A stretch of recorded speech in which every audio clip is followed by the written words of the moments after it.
Bismillahirrahmanirrahim. Alhamdulillahi rabbil alamin. Wassalatu wassalam ala al-mab'uthi rahmatan lil alamin. Nabiyyina wa habibina wa qudwatina Muhammad ibn Abdullah wa ala alihi wa sahbihi wa man sar ala nahjihi wa ihtada bihadihi wa istanna bisunnatihi ila yaumiddin. Amma ba'du. Muslimin dan muslimat, para jemaah, para pencinta ilmu, pencinta Al-Quran dan juga sunnah Nabi sallallahu alaihi wasallam. Assalamualaikum warahmatullahi wabarakatuh. Alhamdulillah, syukur kita kepada Allah Azza wa Jalla kerana pada pagi yang ceria ini kita dapat teruskan pengajian kita dalam tafsir Surah Al-Mulk, surah yang ke-67, juzuk yang ke-29. Ayat yang kita akan baca bermula ayat 23 sehingga ayat 27. 23 sehingga ayat berapa? Ayat 27. Bagi pelajar yang ada tafsir pimpinan, muka surat 1271. 1271. Mari kita baca ayat dulu, kemudian kita pergi kepada terjemahan dan huraian serta mencari 5 faedah daripadanya insya-Allah. A'udzu billahis samii'il 'aliim minasy syaithaanir rajiim. قل هو الذي أنشأكم وجعل لكم السمع والأبصار والأفئدة قليلا ما تشكرون قل هو الذي ذرأكم في الأرض وإليه تحشرون ويقولون متى هذا الوعد إن كنتم صادقين قل إنما العلم عند الله وإنما أنا نذير مبين فلما رأوه زلفة سيئت وجوه الذين كفروا وقيل هذا الذي كنتم به تدعون.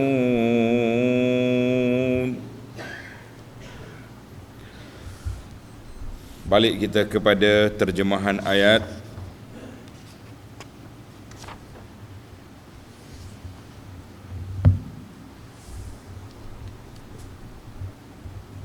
Ayat 23.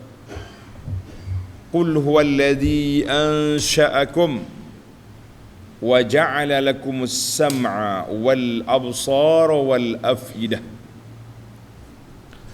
Katakanlah wahai Muhammad sallallahu alaihi wasallam, Allah yang menciptakan kamu dari tiada kepada ada. Kita dulu ada ke tak ada? Tak ada. Mak dia bercita-citalah nak dapat anak. Akhirnya keluarlah anak dia. Marulah kita jadi ada. Betul? Mula ada ke tak ada? Tidak ada. Kemudian daripada tak ada kepada ada. Allahu Akbar. Wa ja'ala lakumus sam'a wal absara wal af'idah. Dan Allah mengadakan bagi kamu pendengaran, telinga, penglihatan mata serta hati. Lish? Untuk kamu bersyukur. Qalilan ma tashkurun. Tetapi malangnya, sedihnya, amatlah sedikit kamu bersyukur. Kita ni banyak tak syukur daripada syukur. Allahu Akbar. Tengok pelajar munasabatu al-ayah lima qablaha. Dalam ayat yang lepas Allah Ta'ala tunjuk bukti kekuasaan dia dengan kedudukan hayawan. Mu tengok burung macam mana dia terbang, dia boleh relax kat udara tak jatuh. Kemudian Allah bawa kepada kita burhan, tanda-tanda bukti kekuasaan Allah dengan keadaan manusia. Apa dia? Ayat ni lah, ayat kita ni. Hak kita duk baca lah ni, ayat 23 ni. Allah Ta'ala nyatakan di antara keajaiban alat yang ada pada manusia, iaitulah telinga, mata, hati. Allahu Akbar. Itu di antara munasabah al-ayah. Baik, maka Allah Ta'ala peringatkan kepada kita, semua nikmat-nikmat yang ada ini untuk apa? Untuk disyukuri. Tapi malangnya Allah Ta'ala sebut sini, qalilan ma tashkurun, tak ramai yang bersyukur. Hak syukurnya tak ramai. Hak ramainya ke apa? Hak ramainya tak kerti bahasa, kerah kepala, wal'iyazubillah. Maka kita rasa terpanggil lah dengan ayat ini, supaya kita jangan masukkan diri kita dalam kumpulan tersebut. Kumpulan mana tu?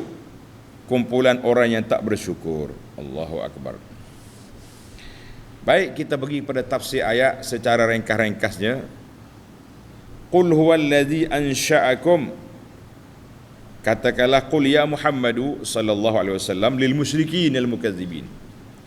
Allah perintahkan Nabi kata kepada puak-puak musyrikin, puak-puak syirik yang mendustakan Allah dan Rasulnya sallallahu alaihi wasallam, bahawa Allah sahaja yang menciptakan kamu daripada tidak ada kepada ada.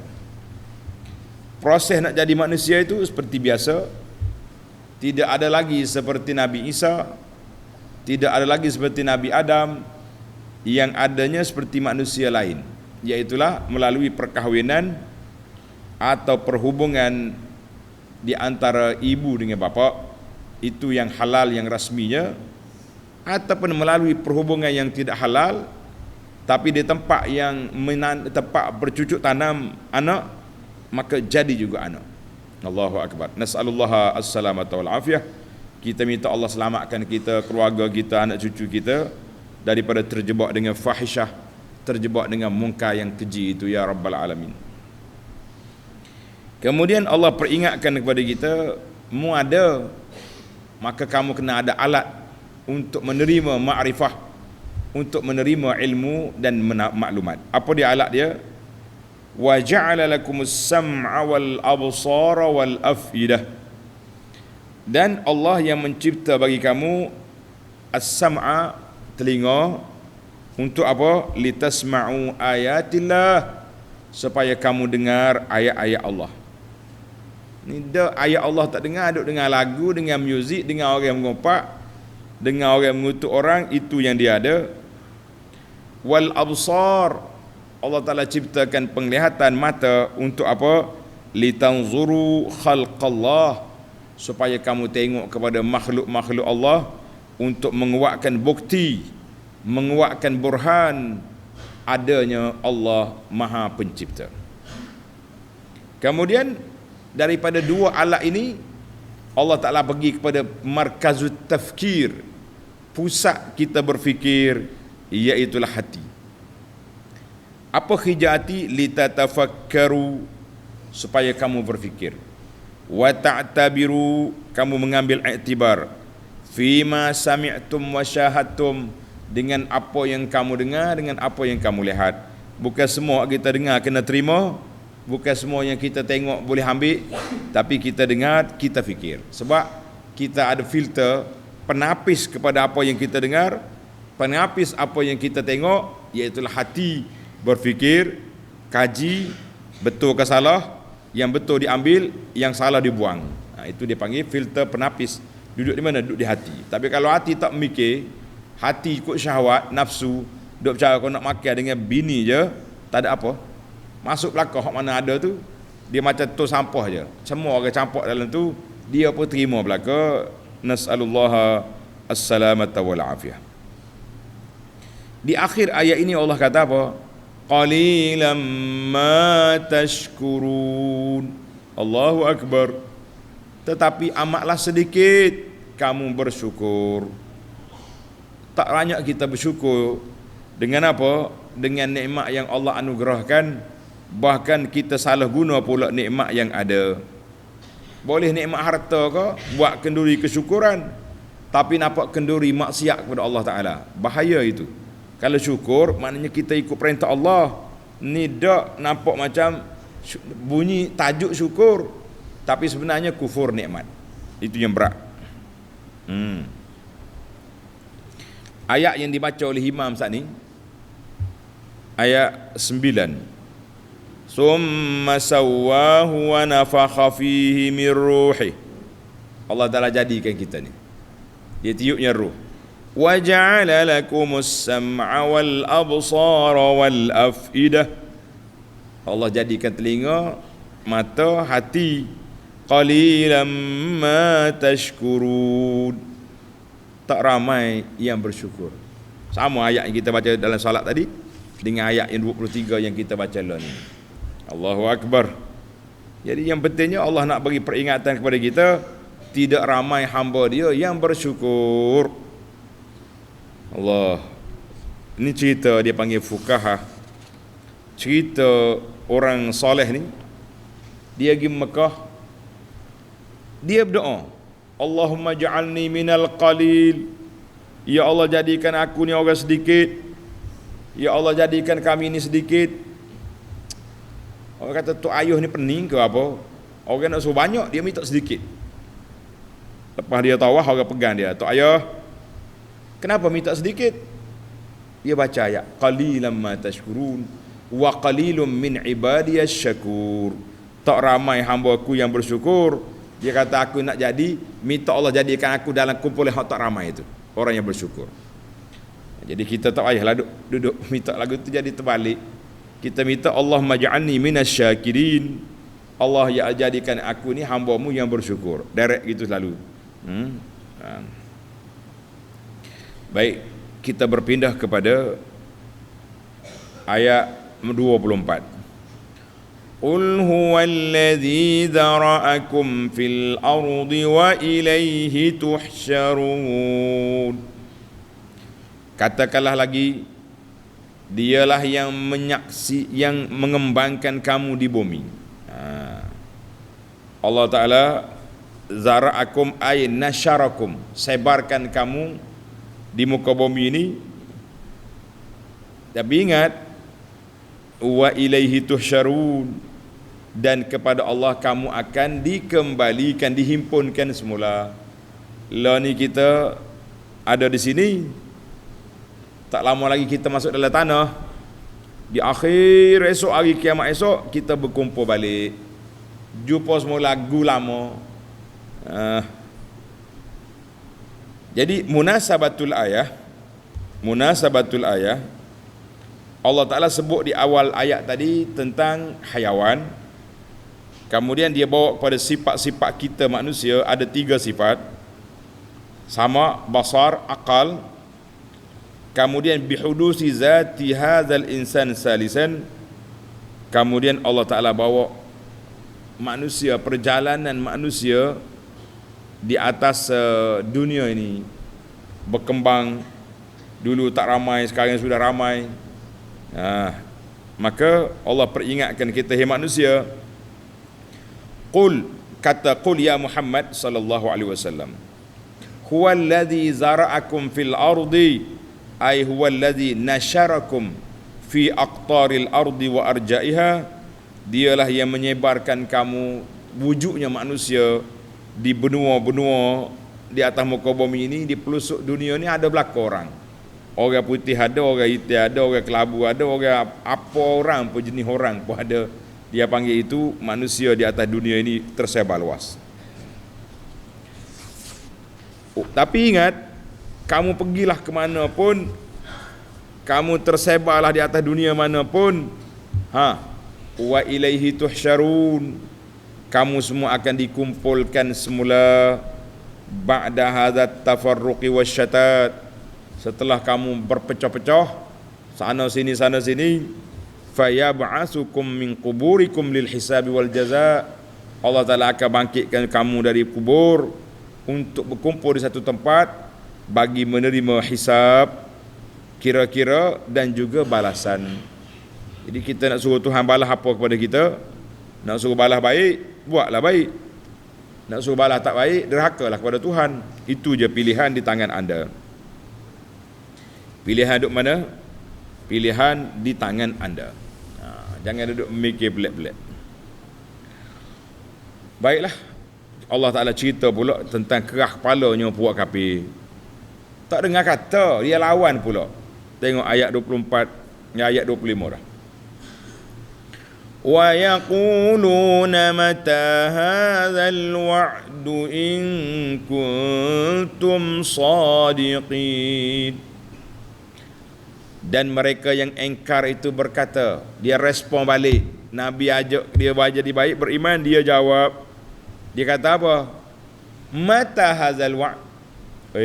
Gerah kepala sungguh. Bila kedatangnya hari kiamat dia janjikan itu? Muhammad, kita kata sallallahu alaihi wasallam. Dia pergi jumpa Nabi Perli, dia lama dah dengar cerita ni, mati hidup balik. Tok nenek kita mati tak balik-balik. Bila cerita tu?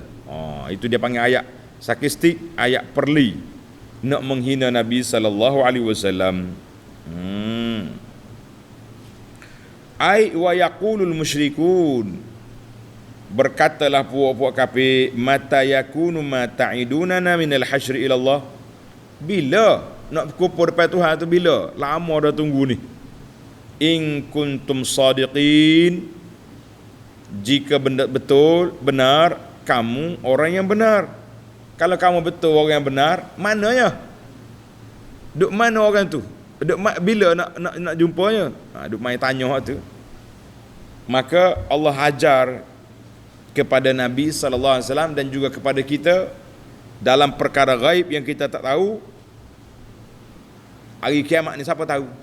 Tak ada siapa tahu. Ada seorang dua orang tahu. Nama dia orang putih.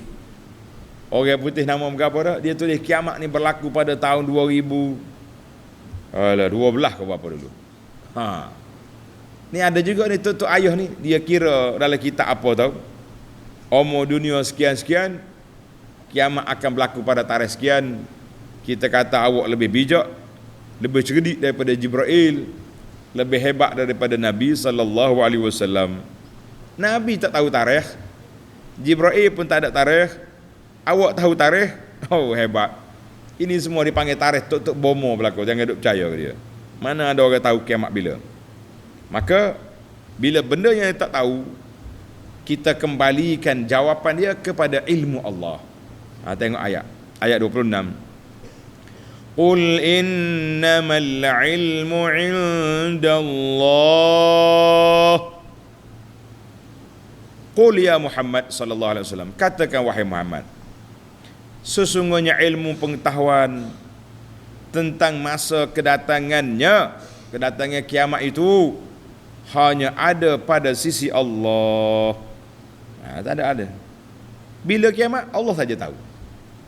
Malaikat pun tak tahu, Nabi pun tak tahu.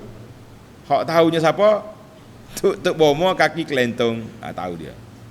Orang ada pengikut dia ni. Baru ni ada pergi tunggu Mekah, tunggu Imam Mahdi marilah, macam-macam. Kita kata teori karut-karut ni mudah orang terima ni. Kalau nak ajar hak sahih, hak Nabi ajar ni, Allah kerah kepala, payah nak terima. Kita jangan jadi macam tu. Sepatutnya bila dengar hak Nabi tu terima selalu. Ni dah hak orang lain tu jadi mahal.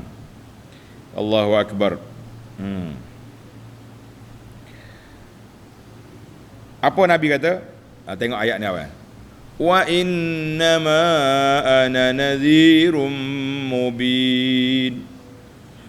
Katakanlah wahai Muhammad sallallahu alaihi wasallam, sesungguhnya ilmu pengetahuan tentang masa kedatangannya hanya ada pada sisi Allah, dan sesungguhnya aku hanyalah seorang rasul, pemberi amaran yang amat nyata. Jadi aku ni pemberi amaran sajalah, tak ada orang lain dah. Itu kerja Nabi. Maknanya tugas Nabi, ai wa ma ana illa munzirun lakum, kerja akunya memberi amaran, memberi peringatan kepada kamu tentang azab Allah. In kafartum, kalau kamu kufur, kamu engkar, kamu kerah kepala, tak mau terima dakwah yang aku bawa ni, aku hanya beri amaran supaya kamu berhati-hati dengan kebinasaan. Nas'alullah as-salamata wal afiyah. Kita minta Allah Ta'ala selamatkan kita. Kita bekerjalah untuk menyampaikan apa yang disampaikan oleh Nabi sallallahu alaihi wasallam kepada kita. Kita sampaikan kepada masyarakat. Orang terima, alhamdulillah. Orang tak terima, kita dah menjalankan tugas. Dengar ni anak-anak pelajar, kerja kita apa? Menjalankan tugas, menyampaikan. Tapi nak buka hati orang untuk terima, hidayatut taufik, itu kuasa Allah. Tak ada siapa boleh terima. Tak usah cakap lah, buat marilah pakar motivasi setara mana pun, bolehlah waktu dengar ceramah segak nganga suka, hello. Nah, lepas pada tu pakat tidur belaka. Itu je lah. Mana masa ceramah tu bolehlah dengar. Menarik lah kita dah. Oh, sedap ceramah motivasi. Akhir sekali basi. Basi boleh makan. Bukan ceramah tu basi, kita telah je dengar tu. Jangan salah faham pula. Lama dengar dia ahli motivasi, dia kata ustaz perlekeh kita. Tak ada niat nak perlekeh. Kita nak kata bahawa hebat mana ahli motivasi. Berapa ribu kita bayar satu slot, 1 jam, 2 jam, tapi mereka tak boleh tembus dalam hati manusia. Mereka hanya boleh masuk dalam telinga orang. Itu pun kalau dia dengar. Tapi kalau dia duduk buah, tak dengar juga. Kalau dia berbuah-buah je, tak dengar juga. Kalau dia bertidur, dengar orang tidur, tak dengar juga. Gitulah dunia ni. Tapi yang penting bagi kita, in ana illa nazirun mubin. Innama ana nazirun mubin. Kerja aku menyampaikan. Alhamdulillah, Nabi dah menyampaikan, kita juga telah menyampaikan. Orang nak terima itu bukan kuasa kita. Kalau mereka terima, alhamdulillah. Kalau mereka tak terima, kita ulang lagi penyampaian. Nas'alullah as-salamata wal afiyah. Baik, mari kita tamatkan perbincangan kita dengan ayat 27. Falamma ra'awhu zulfatan si'at wujuhul ladzina kafaru. Allah. Ai falamma ra'a, terjemah Melayu dulu deh. Kemudian apabila datang kiamat itu, kamu duduk tunggu sangat tadi. Yang kamu engkar, kamu perli, kamu duduk main-main tadi. Mana kiamat, mana kiamat. Kiamat sungguh berlaku. Apa jadi? Mereka melihat azab yang dijanjikan itu secara dekat. Dia tengok ada sungguh. Sudah. Muramlah muka orang-orang kafir itu. Muka dia muram dah lah. Ada sungguh weh. Kita ingat ke main-main je. Habis, nak buat apa dah? Tak nak buat apa dah. Allahu Akbar. Malaikat pun marah, tempelak. Serta dikatakan kepada mereka, hadzal ladzi kuntum bihi tad'un. Inilah dia hari kiamat yang dahulu kamu kerap kali minta disegerakan kedatangannya. Jumpa dah hari ni. Jumpa dah lah. Dia pun percaya dah. Sami'na wa absarna wa sami'na. Kami tengok, kami dengar. Farji' mana, atas balik ke dunia semula boleh. Tadi ya kita baca dalam ayat kita kan. Farji'na na'mal salihan inna muqinun. Kami yakin dah. Tengok sengoti dah. Depan mata ada dah. Ada faedah? Mafi faedah. Faedah apa lagi? Faedah duduk dalam azab dah. Dia tak ada buat apa dah. Allahul musta'an. Kita kalau nak cari faedah, nak cari penyesalan, nak insaf, learning, bukan tunggu nanti kiamat. Kalau sudah kiamat, ada faedah? Jawabnya tak ada faedah lagi lah. Allahu Akbar. Tad'un bermakna tamtarun, yang kamu ragu dulu. Tatamannauna, yang kamu duk berharap sangat mari kiamat. Jadi ada yang kamu doa, duk minta-minta. Inilah dia. Mu tengok sendiri dengan mata kepala mu. Dia apa kata tengok dah. Habis hantar balik ke dunia, lah. tidak ada hantar balik. Kata Imamul Mawardi, tulis ni kata-kata sikit. Kata Imamul Mawardi rahimahullah dalam tafsir dia, fi qawlihi ta'ala, dalam ayat ni, ayat yang kita baca ni, kuntum bihi tadda'un, inilah dia yang dahulu kamu kerap kali minta disegerakan kedatangannya. Apa maksud dia? Mawardi kata ada arba'atu aujuh, ada empat makna di sini. Yang pertama, tamtaruna fihi wa takhtalifun, yang kamu ragu, kamu tak percaya dulu. Itu makna tadda'un, bermakna tamtarun, yang kamu tak percaya. Satu. As-tsani, tasyukuna fid dunya, kamu syak tak ada lah kiamat ni. Wa taz'umun annahu la yakun, dalam kepala kamu tak akan ada kiamat. Yang adanya bila mati jadi tanah. Bila mati jadi baja tanah. Bila sudah jadi tanah, jadi apa? Ada hancur gitu ya. Beres. Dia istilah dia sudah jadi tanah, lepas tu beres. Sedap ke dia beres. Yang ketiga, tad'un ay tasta'jiluna minal azab, kamu minta segera mari azab. Mana Muhammad, mana ni? Orang tanya, kita bagi tangguh nak suruh dia senang-senang atas dunia, dia makan minum dulu, mentah ke darah dulu, mana ada dulu. Lepas ni jumpa. Ar-rabi' annahu du'a'uhum bizalika ala anfusihim. Jadi tad'un, hak kamu duduk tu. Kalau betul, laukana kalau betul min indillahi, kalau betul lah Muhammad ni daripada Allah, tu lah azab. Jadi macam-macam permohonan dia, doa dia tu memang jadi sungguh pada saat ini. Jadi ada 4 makna tad'un. Maknanya kamu buat, kamu dusta, kamu lengkaplah doa tu. Cukuplah apa yang kita dah belajar. Para pelajar sekalian, tamatlah perbincangan kita secara ringkas-ringkasnya dalam ayat 23 sehingga ayat 25. Sekarang kita berpindah kepada apa? Al-fawaid, mencari faedah. Al-faidatul ula, faedah yang pertama, para pelajar, para pencinta ilmu, pencatat, perhati sikit. Ayat yang sama tapi faedah dia berbeza-beza. Ayat ni yang kita ambil, ayat qul huwallazi ansha'akum sampai kepada qalilan ma tashkurun. Kita ulang ayat tu ya. Yang pertama, Allah jadikan kamu, cipta bagi kamu pendengaran, penglihatan, hati, tapi tak ramai yang bersyukur.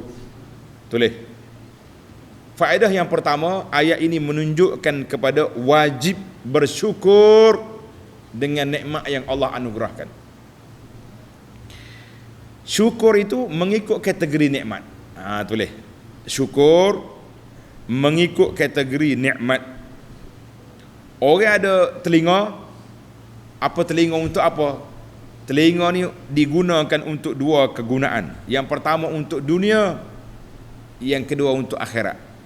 Untuk dunianya apa? Kita dengar orang suruh kita, kita dengar mak kita panggil, kita dengar orang bagi arahan, pergi sana buat sini, itu untuk dunia. Kita dengar orang nak beli barang kita ni toke peniaga, kita dengar. Tapi untuk akhirat apa dia?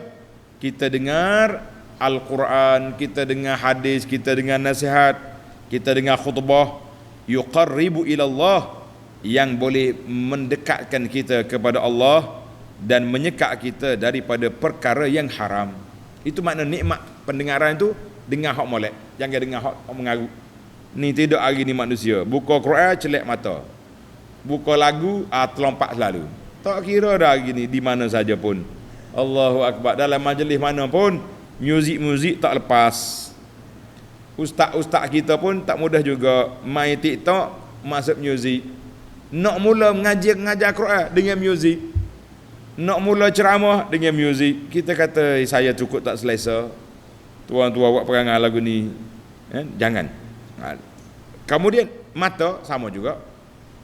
Kegunaan untuk dunia, kita boleh berjalan sini, pergi berniaga, pergi bisnes, pergi berjabat. Kegunaan akhirat, kita boleh berjalan pergi masjid, kita berjalan pergi majlis ilmu, kita berjalan pergi bantu orang, kita berjalan pergi menunaikan haji. Semua itu kegunaan mata untuk akhirat. Amal qalbu sama jugalah. Hati pula dia kena berfikir apa yang baik yang boleh mendekat dia kepada Allah, apa yang boleh mencelakakan dia, hati berfikir. Maka itu dia panggil ayat yang faedah yang pertama adalah ayat yang ini, wajib bersyukur. Asyukru kullun bihasabihi, setiap syukur itu mengikut tepat. Kita gagah tubuh sihat, lagi bantu orang susah. Ni tubuh sihat kau dah main akak batu, akak besi, akak apa lagi? Nyorek kuah besar begini ni, gapo dia akak apa? Akak batu, jadi akak besi ke kerak naik. Bang, tolong pergi akak barang makcik tu. No time. Syukur apa lagu ni? Nak pergi tolong akak barang, orang minta tolong tak boleh. Tapi gaduh akak besi tu tak ada boleh kerja. Sebab aku dulu halah duk ngakak besi. Apa faedah? Marah pula geng. Duk ngakak akak lah abang besi tu. Nah, boleh naik gatih basikal begini. 50 km. 50 langkah nak pergi masjid tak boleh. Ada faedah? Maaf faedah. Itu dipanggil jangan marah. Saya tak marah ke geng gatih ni. Silakan kayuh ke gatih ke silakan. Tapi kayuh ke masjid lah. Bila masuk waktu solat, jangan duduk kayuh ke tempat dia aja. Waktu solat tak mari. Kita kata ini manusia tidak syukur dengan kekuatan yang Allah Ta'ala anugerahkan. Orang beri ilmu, suruh mengajar. Tak ada masa saya mengajar di surau masjid ni, tak standard. Kita mengajari you antarabangsa. Ayat dia. Jangan duduk ngepek orang marah demo ni. Mari kita balik kepada faedah yang kedua. Al-faidatus tsaniyah.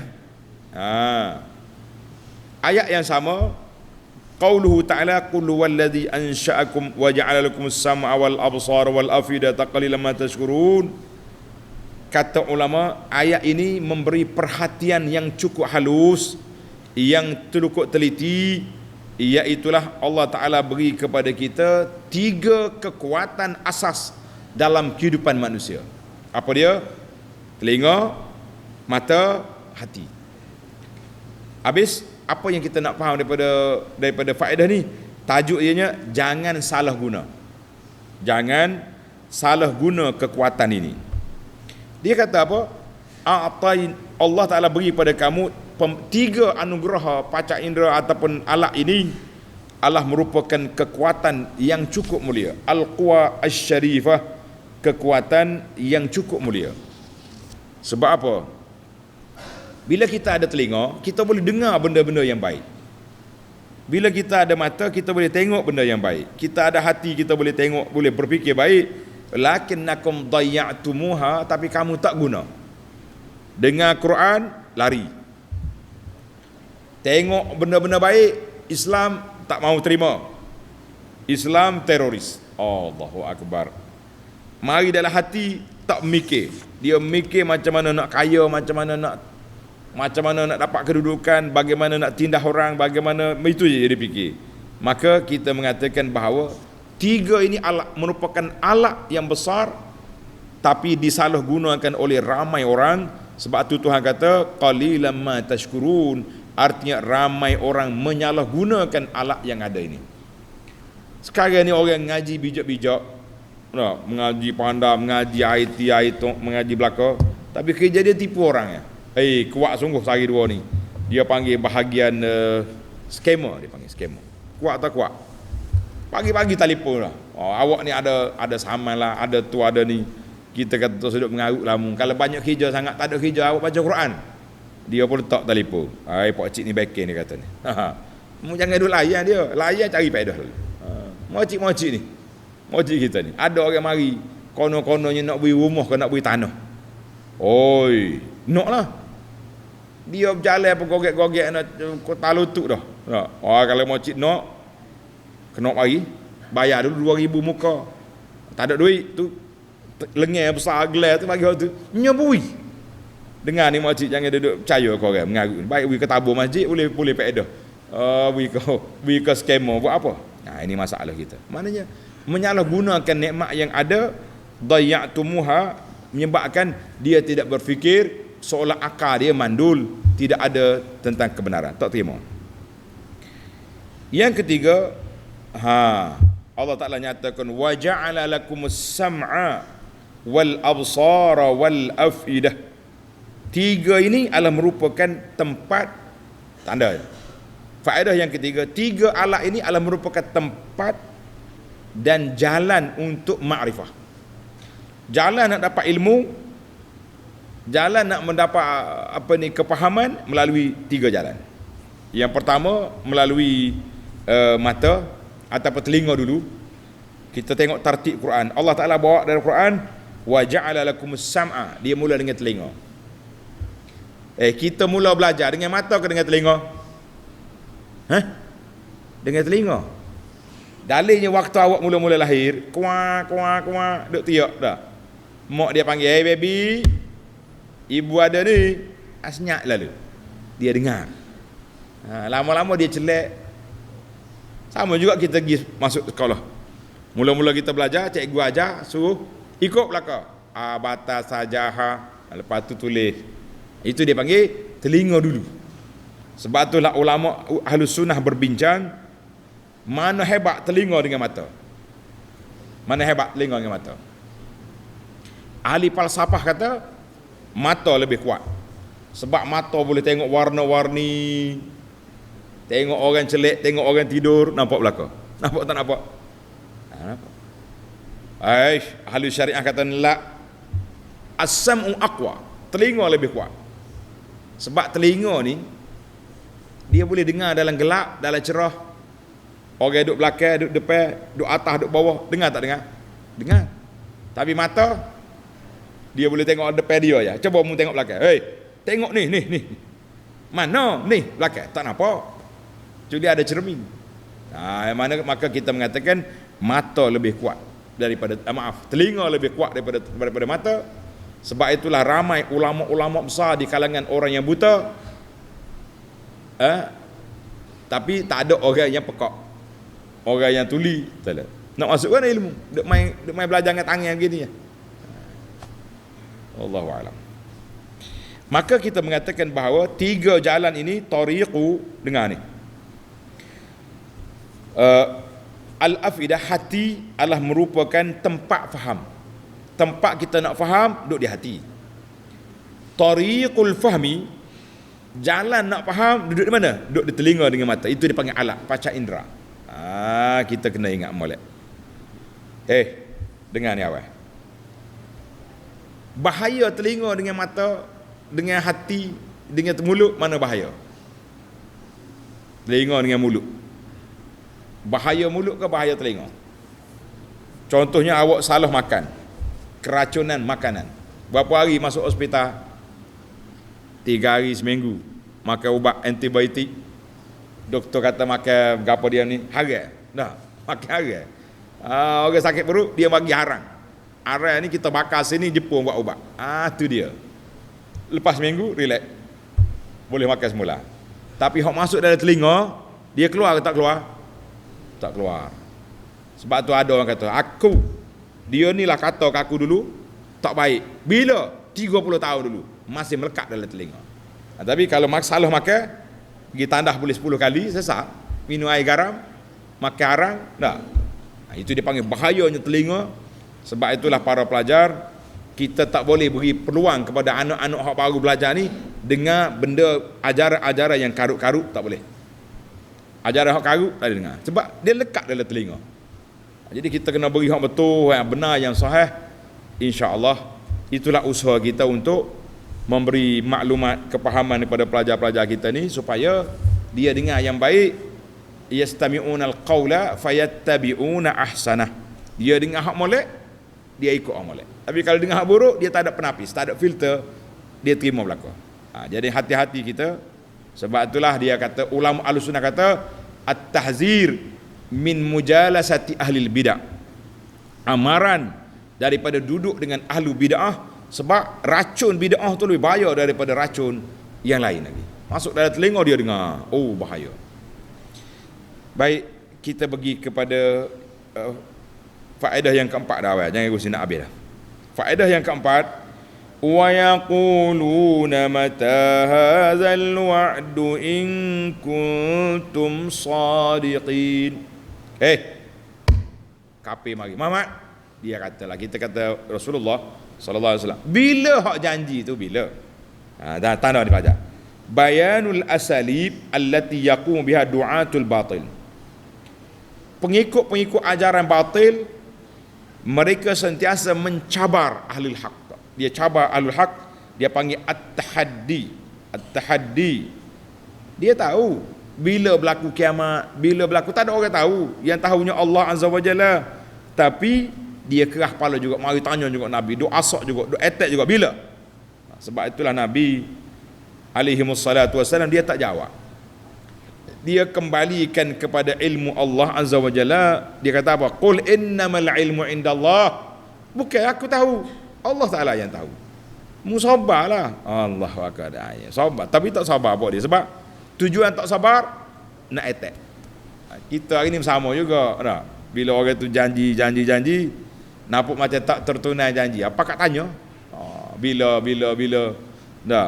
nak turun hujan, bila nak turun minyak, bila macam-macam dia tanya. Sebab apa? Sebab itu yang dikatakan, bila janji itu tidak dipercayai, maka orang akan pertikaikan. Sekapir ni kenapa dia duk tanya Nabi? Sebab dia tak percaya. Kita orang beriman lain.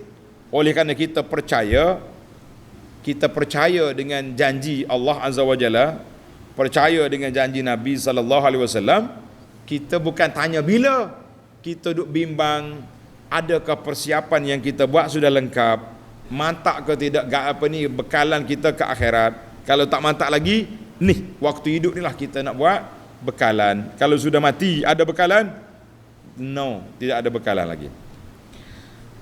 Baik para jemaah sekalian, kita pergi kepada yang kelima. Allah SWT bagi tahu kepada kita, innama ana nazirum mubin. Aku ini hanyalah pemberi amaran yang sangat nyata. Maka Allah bagi tahu kepada kita, contohnya, la yajibu ala man ballagha 'anil rasul illa al-inzar. Kerja kita beri peringatan, beri amaran kepada masyarakat. Siapa dia taat, syurga. Siapa dia tak taat, neraka. Nak kata apa? Maka itu kerja ahlul ilmi, hum warasatul anbiya. Kerja dia hanya menyampaikan, memberi khabar gembira, memberi amaran, dan tidak ada di tangan mereka kuasa untuk memberi hidayah. Tak ada. Jadi kita kerja, jangan tak kerja. Kerja tetap kita kena kerja, kena sampaikan. Kalau kata malah dah aku buat dakwah, malah dah dakwah, contoh tak? Tak. Itu tak bertugas. Kita tetap kena berdakwah, kita tetap kena apa? Kena menyampaikan. Sebab apa? Sebab kerja kita, kerja Nabi. Maka saya dah sebut banyak kali kepada para jemaah sekalian, hidayah tu ada berapa jenis? Jawab cepat kalau nak berhenti. Hidayah ada berapa jenis? 2. Satu dia panggil hidayatul irsyad, hidayah membimbing masyarakat. Itu kerja Nabi, kerja Rasul, kerja para pendakwah. Adapun hidayatul taufiq, membuka hati orang untuk terima, itu kuasa siapa? Kuasa apa? Kuasa Allah. Tak ada siapa boleh kuasa. Alhamdulillah allazi bi ni'matihi tatimmus salihat. InsyaAllah kita akan sambung siri yang akan datang, ayat 28 sehingga tamat surah. InsyaAllah akan tamat surah kita dalam masa yang terdekat. Subhanakallahumma wa bihamdika, asyhadu an la ilaha illa anta, astaghfiruka wa atubu ilaik. Wa sallallahu ala nabiyyina Muhammadin wa ala alihi wa sahbihi ajma'in. Walhamdulillahi rabbil alamin.